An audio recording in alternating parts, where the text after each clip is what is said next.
I had weight loss surgery because for as long as I can remember, I struggled with my weight. You name it, I've tried it. I've tried every diet, from B12 shots to Weight Watchers, and none of them were successful. Since I was little, food was my comfort, and although I thought that food was my safe haven and that it was helping me, it was really detrimental to me and to my health. And for years, my mom, my family, they tried everything they could do to portion control my intake. However, I found a way, whether it was sneaking downstairs in the middle of the night to eat food while everybody was asleep, or even when I went off to college, I felt, oh, I'm finally away from home. I can finally do what I want to do. And first year of college, I gained about 35 pounds because I loved food so much and I just felt happy with food.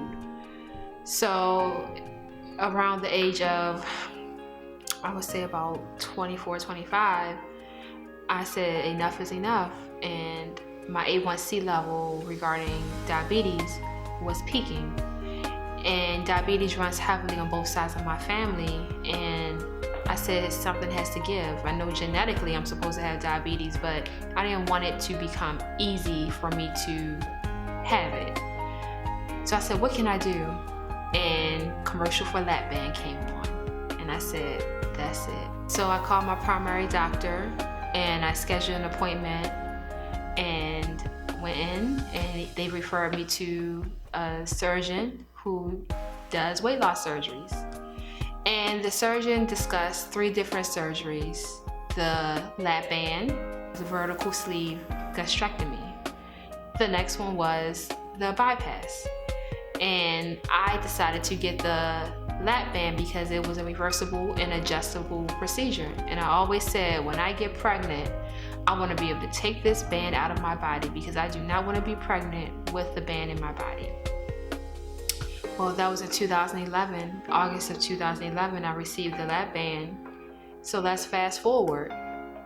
Now, what I forgot to mention was the day of my surgery for my lap band, I was about, I would say, 280, 285.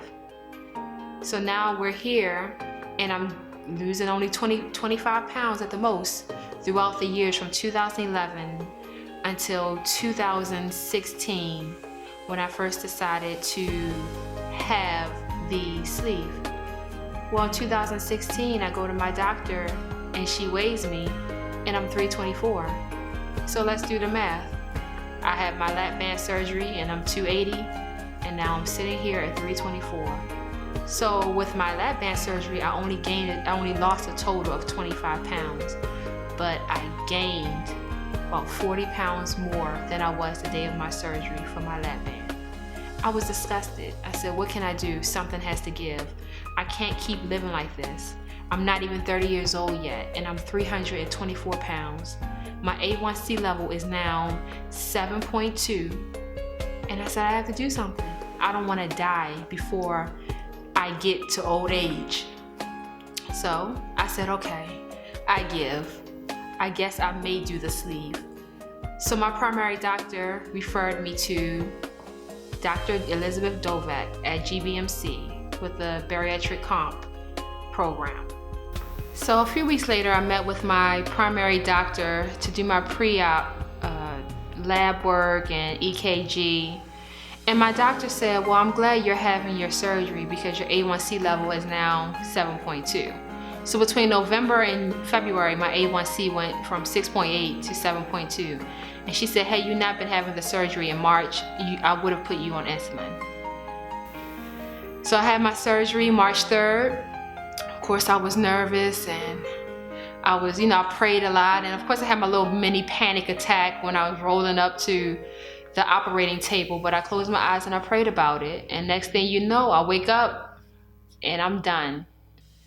So on April 1st, about a little less 2 days short of a month after I had my surgery, I started working out with my trainer.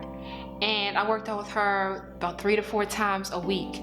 And it was extremely instrumental in my journey, and it helped me to succeed I never even thought I'd be able to run. I was running laps around the track with her. I was doing sprints.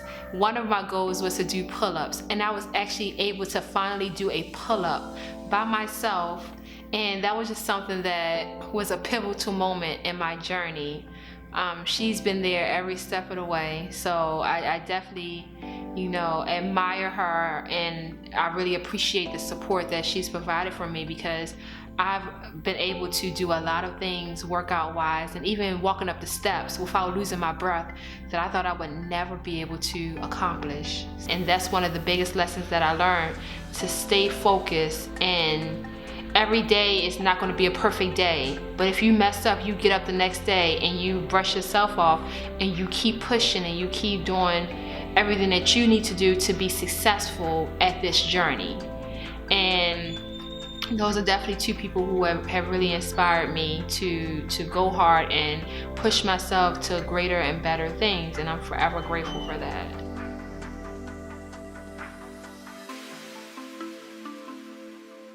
My mother was my biggest inspiration. For as long as I can remember, she fought tirelessly to ensure that I was healthy, that I didn't become victim to obesity, and that I stayed focused, and that I didn't get diabetes. But as hard as she tried, it didn't make a difference, because in my mind, I just wasn't mentally prepared to let go of something I thought was such a support and such a safe haven for me. And till her dying day, Miagra, are you eating healthy? Miagra, don't eat that. Miagra, watch what you're eating.